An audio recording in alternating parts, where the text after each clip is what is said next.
ಕಾಣುತ್ತಿದೆ. ಭೂಮಿ ತಾಯಿಯ ಪ್ರಸಾದಗಳೆಲ್ಲ ಅವನಿಗೆ ಕೊಟ್ಟು ಬಿಡು. ನೀನು ಬರ್ಬೇಕಿತ್ತಲ್ಲ. ನಾನು ಇನ್ನು ಶೇಂಗಾದ ಬೆಳೆಗೆ ನೀರು ಹಾಕ್ಬೇಕಾಗಿದೆ. ನೀನು ಊಟ ಮಾಡಿ ಮನೆಗೆ ಹೋಗ್ಬಿಡು. ಇವತ್ತು ಆಂಜನೇಯ ಜಾತ್ರೆ ಏನಾದರೂ ಸಿಹಿ ಅಡಿಗೆ ಮಾಡಲು ಬಿಟ್ಟಿದ್ದೀನಪ್ಪ. ನಿಮ್ಗೋಸ್ಕರ ಬಿಸಿ ಬಿಸಿ ಆದ ಹೋಳಿಗೆನ ತಂದಿದ್ದೇನೆ. ಹೋಗು, 4 ಹೋಳಿಗೆ ಹಾಕೊಂಡು ಮೇಲೆ ತುಪ್ಪ ಹಾಕೊಂಡು ಹಾಲು ಹಾಕೊಂಡು ತಿನ್ನೋಗ ನಾವು ಬರ್ತೀವಪ್ಪ. ಬೇಗ ಹೋಗಪ್ಪ. ಎಂತ ತುಂಟನಿದ್ದಾನ್ರಿ ನನ್ನ ಮೈದಿನ ಶಕ್ತಿ. ತುಂಟನಿದ್ದರು ಬಾಗಿಲು ಬಾಂಡಲಿದ್ದಾನೆ. ಯಾಕಂದ್ರೆ ನನ್ನ ತಮ್ಮ ಅತ್ತಿಗೆ ಮಮತೆಯ ಹೃದಯ ಅನ್ನುವ ವಾಸ್ತವ್ಯವನ್ನು ತನ್ನ ಹೃದಯದಲ್ಲಿ ಇಟ್ಟು ಹೇಗೆ ಪೂಜಿಸುತ್ತಾನೆ ಅನ್ನೋದು. ಹೌದು ರೀ, ಜನ್ಮಾಂತರದಲ್ಲೂ ರೈತನ ಸೊತ್ತಾಗಿ ಅತ್ತಿಗೆಗೆ ಮೈದನಾಗಿ ಬರಲಿ ಅಂತ ದೇವರಲ್ಲಿ ಪ್ರಾರ್ಥನೆ ಮಾಡ್ಕೊತೀನಿ. ಅದು ಹೋಗ್ಬಿಡ್ರಿ, ಶೇಂಗಾ ಕಬ್ಬು ಜೋಳಕ್ಕೆ ನೀರು ಹಾಸ್ಕೊಂಡು ಭೇಟಿ ಬಂದ್ಬಿಡಿ.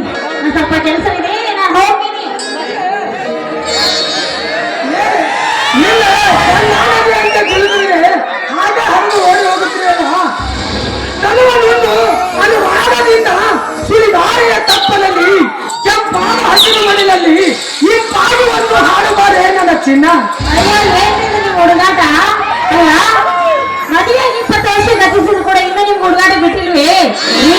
ಏನ್ರಿ ಈ ವಯಸ್ಸಲ್ಲಿ ಹಾಡಿ ಕುಡಿಬೇಕನ್ನ ಆಸೆನಾ?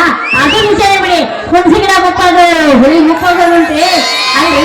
ನನ್ನ ನಿಮ್ಮನ್ನ ಮಾತು ಅಲ್ರಿ, ಹೀಗೆ ಹಾಡಿ ಕೊಟ್ಟಿದ್ದಾರೆ. ನಿಮ್ಮ ಗಡಿನ ಮನ ಸಮಯ ಇದೆ.